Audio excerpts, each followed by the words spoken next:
Atypique TV, c'est vous, la vedette, la vedette, la vedette. La paix, c'est pas parce qu'il y a la loi qui a nécessairement la paix. La loi peut exister, mais la paix n'existe pas. La paix, plus qu'un simple concept, a été le point d'accord qui a rassemblé diverses personnes de tout horizon ce mardi 27 mai 2025 à la salle de conférence du CPF de Badioun. Une rencontre d'échange qui a permis de mettre un point d'honneur sur les enjeux du vivre ensemble et de la paix, ceci à travers des cas pratiques. C'est quoi la conciliation? C'est quoi la médiation? Je suis ici par exemple. X vient par exemple chez moi, un 4 matin, je me lève, je suis avec ma famille, mes enfants. On vient m'attaquer illégalement. Devant mes enfants, devant ma famille. Quand vous m'attaquez illégalement devant mes enfants, si je me tais, je fuis. Vous savez l'image que je projette devant ma famille. Je vous pose des questions terre à terre. Quand je dis ceci, vous attaquez un chef de famille devant sa famille. Ça c'est pour mieux expliquer ce que je viens de dire. Que ce n'est pas parce que vous restez dans une dimension de silence, de fuite, que vous êtes un artisan de paix.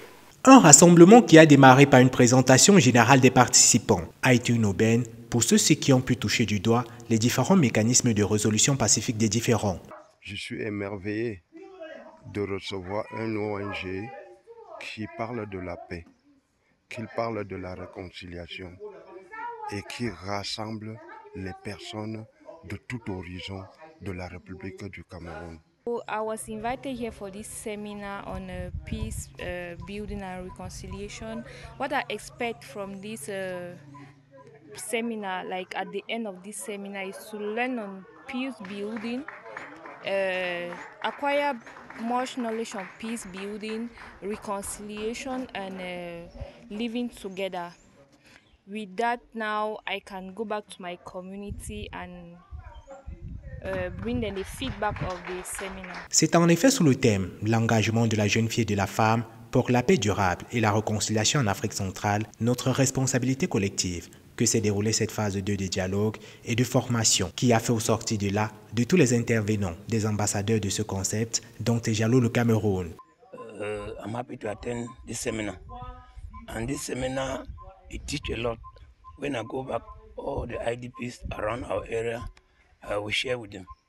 Because what we are doing here is what they don't know. We have to sensitize people of what is taking place. Some of them are ignorant without knowing what is taking place. But when we go back, now we share with them in meetings, with those that meet in the road. Because this seminar is very important. Une deuxième phase qui entend aboutir sur la mise en place des clubs de paix dans les différents quartiers afin de vulgariser l'éducation des populations des 4 coins du Cameroun. Au-delà du dialogue, nous entreprenons de mettre sur pied un club de paix dans la localité où le dialogue se tient. En fait, c'est des jeunes garçons, filles et femmes, puisque ce sont les personnes les plus vulnérables, qui vont animer ce club de paix. Nous les accompagnons avec des modestes financements que nous donne le partenaire financier pour qu'ils puissent, parce que pour se déplacer, ils ont besoin d'argent pour le transport. Pour communiquer, ils ont besoin de l'argent pour la communication. Donc, on leur donne une modeste enveloppe dans ce sens pour qu'ils puissent véhiculer la paix au sein de leur communauté. C'est l'objectif même. Et en plus, nous sommes allés plus loin parce qu'à côté, non seulement ils vont véhiculer la paix à travers leur club de paix, comme c'est une association de plusieurs personnes qui est chargée de véhiculer la paix au sein de la communauté, mais à côté, on encourage aussi ce qu'on appelle les AGR, les activités génératrices de revenus. Donc nous aussi, on essaie de les accompagner pour qu'ils essaient de mettre sur pied des projets pour s'autofinancer et vivre en toute indépendance. Une initiative signée REDAC en partenariat avec plusieurs associations qui militent quotidiennement pour la promotion de la paix et du vivre ensemble dans la diversité camerounaise.